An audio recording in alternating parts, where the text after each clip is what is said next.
Oh well, so much for the little creek. There wasn't anything if I walked, because I walked straight down here. I must have gone back the other way when I was looking for the shack. And there is a little bit of a creek down there, but you can walk straight along the beach. Don't even have to get your feet wet. So that's pretty good. And you can see there's the breakwater, all the rocks of the breakwater. And this is the beginning of one of the roads that goes down along the esplanade. This one's not particularly populated, but as you go further down, it gets a bit more built up, and there's more access to the beach. Although you can access the beach from here, it's back there. It's just a fairly narrow strip. So,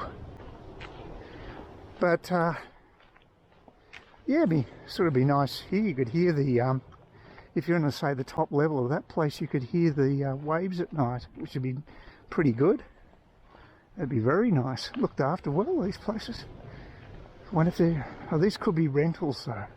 Could be, looks like they're probably renting these places out. So they're businesses, I'd imagine. Whereas in Kewarra, a lot of the houses there are just private houses, I think, right next to the beach. So that's unusual, because I noticed that Yorkies, there's a lot of commercial properties taking people in, and it looks as if that's probably the case here too. There could be a smattering of private residences too though, so only guessing. But yeah, I'm in Clifton Beach, and it was piss easy, really easy, much easier than I thought. So very easy to get there. I did put a question into the council regarding the trail that they're building between Kewarra and Clifton Beach, and asked them to reply. So they should do that. They're pretty good that way. They're pretty conscientious getting back to people. So yes, it's so there you go. So I'm on my way. I don't think it's going to take too long. It'd probably be similar distance to getting to the Trinity Beach, I'd imagine. So it'll take a good half hour or so, maybe 40 minutes to get to Coles. But there is a petrol station there as well, which is handy, because if I need to fill up my jerry can full of juice, I can do it there. So that'll be good. It's great that Adams could be able to come around tomorrow. He's confirmed that he can get to my place tomorrow, and he'll be able to do the patching on the around the lights and paint the ceiling. The ceiling looks dreadful in the kitchen dining TV area. It looks very ordinary, so I'd be happy to get that job done.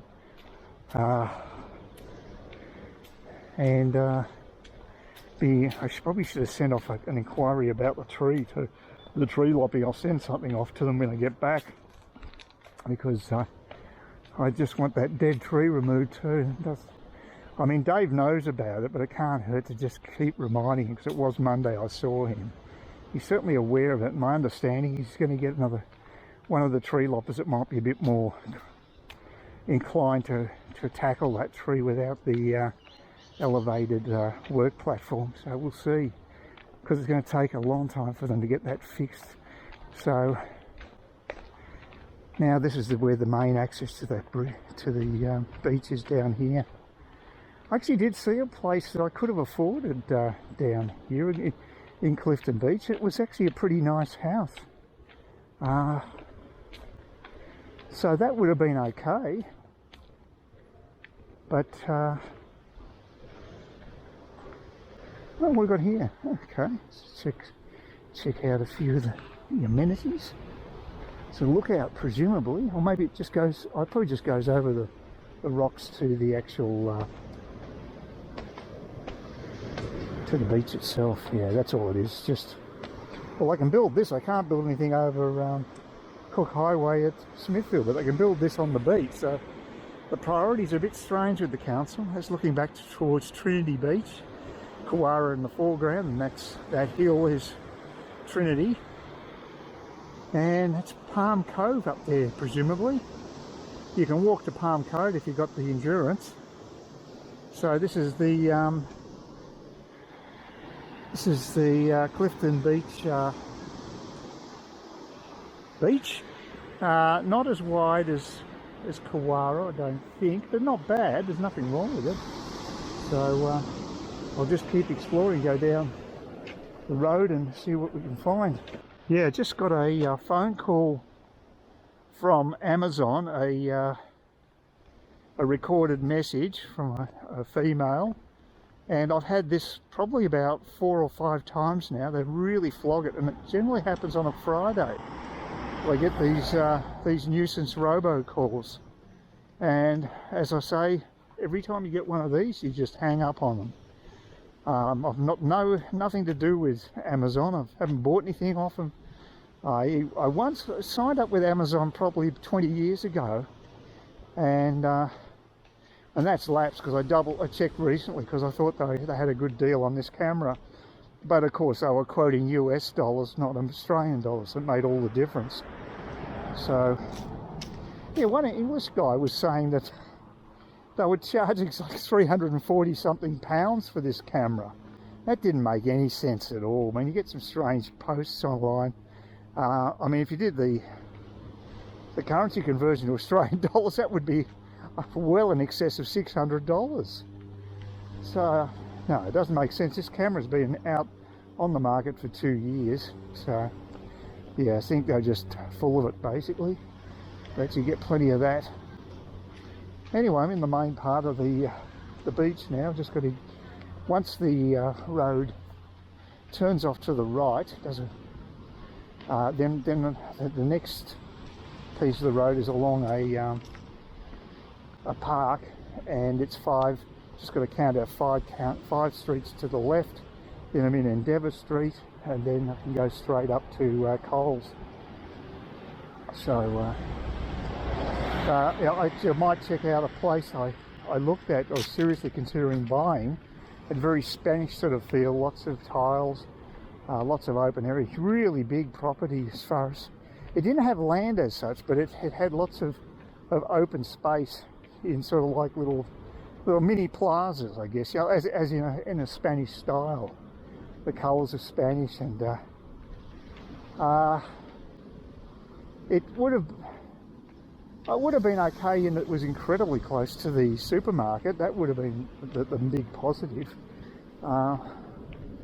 But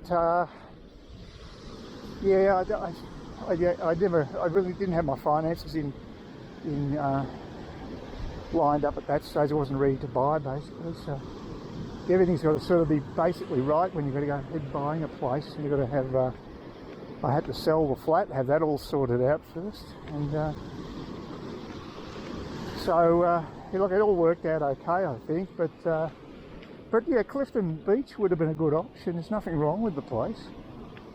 It's quite a wealthy area, and it's my electrician Tim. He lives a couple of blocks back from Clifton Beach. Should have seen which street he was in to see what the street was like, but I forgot to look it up. So yeah. Yep, there's a for sale, sold sign. One thing they don't have is a pub. You have to go up to Palm Beach for the pub, I think. And so I'm in a bit of a dry area, although if I really wanted to go to the Trinity Beach Tavern, I could. It's about a half-hour walk, which isn't a bad thing. It's a pleasant walk, as I keep saying. Walking half hour around here is nice compared to walking half hour in Parramatta Park. It's chalk and cheese. So as you can see, it's a very pleasant environment here. There you go, got exercise equipment here. It's one thing we don't have at Kewarra is exercise equipment. Because I don't think we do, I don't remember seeing it. Quite a nice pathway, similar to Kewarra, a nice wide parkway. A bit more open. The one in Kewarra's probably got a bit more space, a bit further from the beach, but not bad. I'm not complaining. They're just different. So yeah, it's a lovely part of the world. Saw there was one woman walking down, or someone else coming down in. A few people, probably busier on the weekends, I'd imagine. Well, I was wondering where the barbecues were, and I think I've got the answer to that question now. This is just a similar position to Kewarra Beach, down the end of the same sort of position. It's this would be, I imagine they've got them there. They've got exercise equipment. I'd be very surprised if they don't have barbecues. But I didn't see any on that long walk, which is interesting. I would have thought there'd be a smattering of them, but no, that's that. This is where they've got the nets, obviously. That's the gear for the net, so this is the equivalent. There they go, there's barbecue area there, so I thought there would be. There's a kiddie playground. It's pretty well the same sort of setup as Kewarra. It's pretty much standard stuff. So yeah, there's the that island, double island I think it's called. So one of these days you should get out to these damn islands, have a look. So I'll just cut across to the road here. I think this is where I've got to go to. Actually, it may be further up. I may have to go back. This could be just a car park. I think, yeah, it is. Yeah, it's a little park area. It's quite nice. Look, it seems like there's some sort of a little bit of a trail here. Looks quite nice. Palm Cove for the bikes and what have you. Oh, very nice. Look at this. It's not shabby.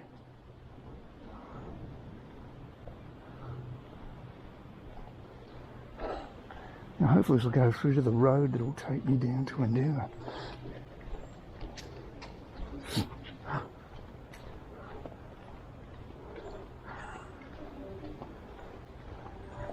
Yeah, quite a nice little environment of water.